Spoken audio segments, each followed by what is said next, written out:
anomboantsika ny fampalalam-baovao manambara tamin'ny fomba ofisialy ny anty ny fifamatorany mpiara-miasa eo amin'ny fiangonana katolika ato amin'ny diosèzy avaratra sy ministerany tontolo iainana sy fandrosoana Lovainjafy. Tonga eto Antsiranana nambara zany tamin'ny fomba ofisialy ny ministry ny tontolo iainana sy fandrosoana Lovainjafy. Velomanana Jean-Claude no hitondra ny fagnadiadiana.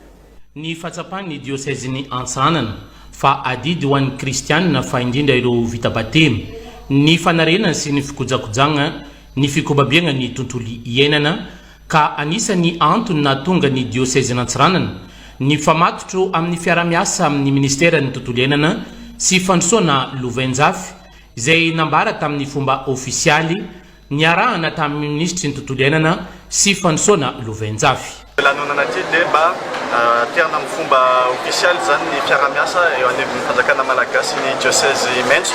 Inona moa tafiditra anatin'izay fifanarana izay ao ny fiofanana ohatra hoe ny ekipa teknika ny ministère dia afaka miara-miasa amin'ny ekipan'ny diosèzy Mentso mba hanao fifanana amin'ireo mpamboly amin'ny tantsaha ho an'ny tanora.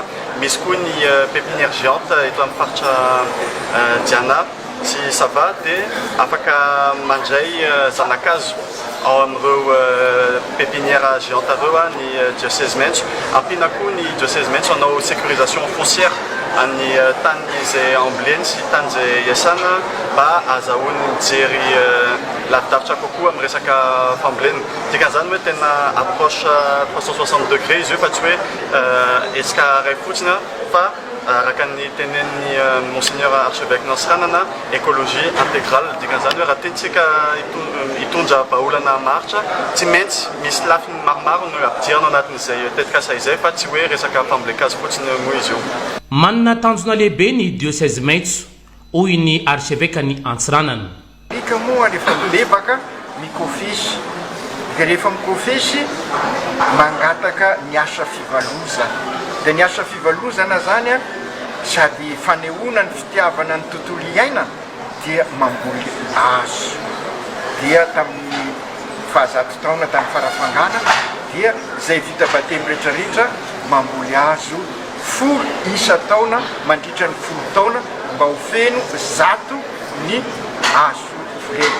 Rehefa avy eo moa nifindra taty ka nahasapaka fa ny tontolo iainana ty miavaka misy satria misy an'ireo zay faune endémique isan-karazany sy ny sisa mila rovana nefa ny ala miapotika ka manana didy nampianatra an'izay.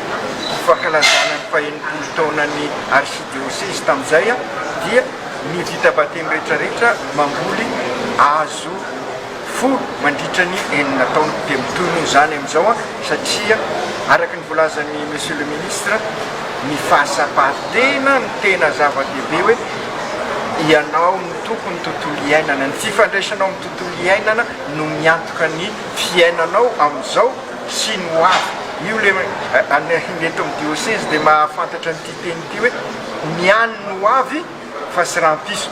Raha sara ny androandroany zany miany raha voakolokolo sara ny tontolo iainana dia sara ny ho avy sy. No amarinina tamin'ny fambolen-kazo ny arana izany fanambarana tamin'ny fomba ofisialy ny fiara-miasa izay teto amin'ny tokotany malalaka ny centre Botovatsoa.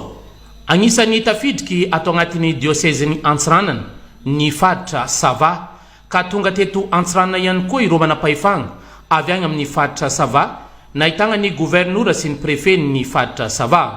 Olo manan-kaja maro teto Antsiranana no tonga nanome voninahitra ity lanonana lehibe ity. Nahitagna ny préfet ny Antsiranana, ny secrétaire général ny faritra Diana, ny ben'ny tanànan'ny Antsiranana sy ireo olo manan-kaja sivily sy miaramila. Teo ihany koa ireo fianakaviam-be ny kristianina katolika.